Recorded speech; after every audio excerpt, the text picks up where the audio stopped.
Lots of discussion inside and outside City Hall Wednesday about two big topics in our community: the sale of the Capital City Country Club and the potential TMH-FSU merger. I'm Mayor Sargent in downtown Tallahassee, breaking down what we learned Wednesday. Dozens of neighbours upset in the city chambers Wednesday. That's after city commissioners approved a sale of the Capital City Country Club. The sale was for $1.25 million and passed on a 3-2 vote. Commissioners Jack Porter and Jeremy Matlow dissented. All those opposed? Passes 3-2. About 40 speakers spoke out against the sale of the golf course. They argued it was unnecessary and moving forward too fast. They also referenced the unmarked slave graves on the golf course. One issue that I don't think many people realize is that there's a golf cart path that's still built on top of the cemetery that people drive over on a daily basis.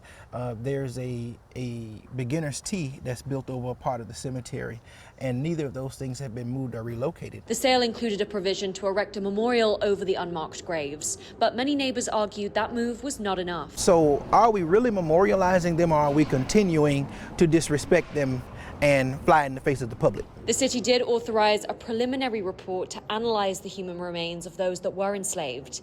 Advocates Porter and Matlow wanted a full archaeological report. That motion did not pass. Commissioner Diane Williams-Cox voted in favor of the sale in the name of progress. I believe that we need to move forward.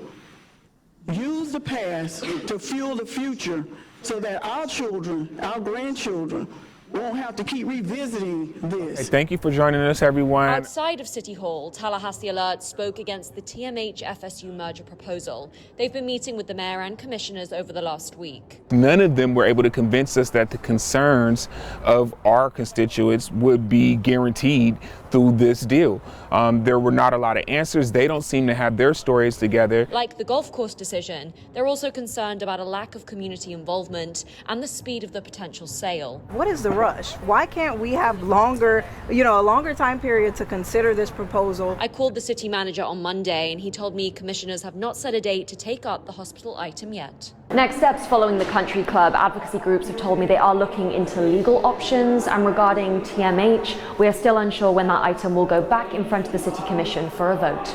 That must happen as the city does currently own the asset. In downtown Tallahassee, Mayor Sargent, ABC 27.